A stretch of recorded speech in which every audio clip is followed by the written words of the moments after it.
हम लोगों ने उत्तर प्रदेश के अंदर इसी का परिणाम है।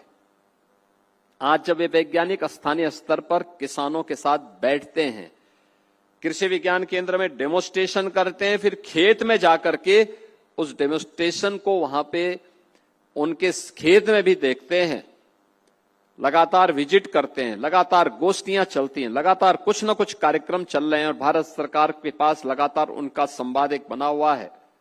आज परिणाम क्या है? उत्तर प्रदेश जैसे राज्य में जहां कृषि विकास की दर 8% थी, आज वो बढ़ करके 18% तक पहुंची है।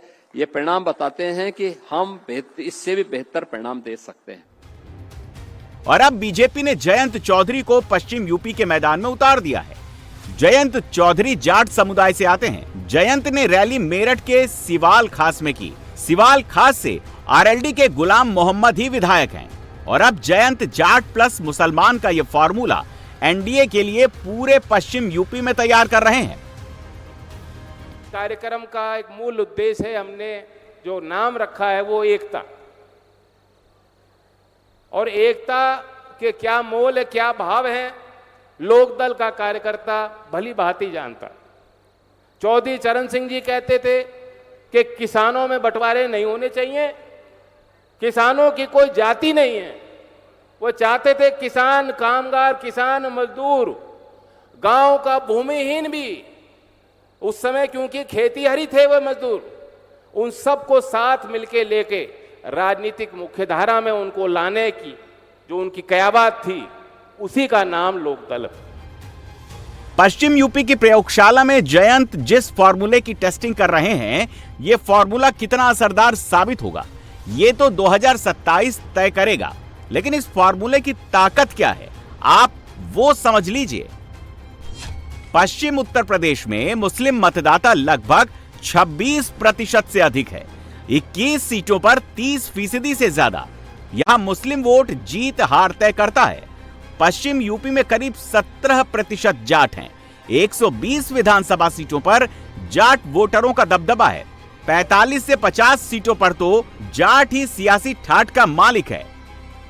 पश्चिम यूपी को जाटलैंड भी कहा जाता है और अब इसी जाटलैंड में कमल खिलाने की जिम्मेदारी जयंत चौधरी को मिली है। या 1 हो या 100 हो, प्रदेश का किसान जानता है कि जब तक हमारी संख्या है लोकदल की, उसका हिमायती देश के सदन में खड़ा है। त्याग जी ने, तिलक जी ने तो बड़े प्यार से समझाया, मुख्यमंत्री जी ने बड़ा दिल दिखाया, मैं धन्यवाद देता हूं।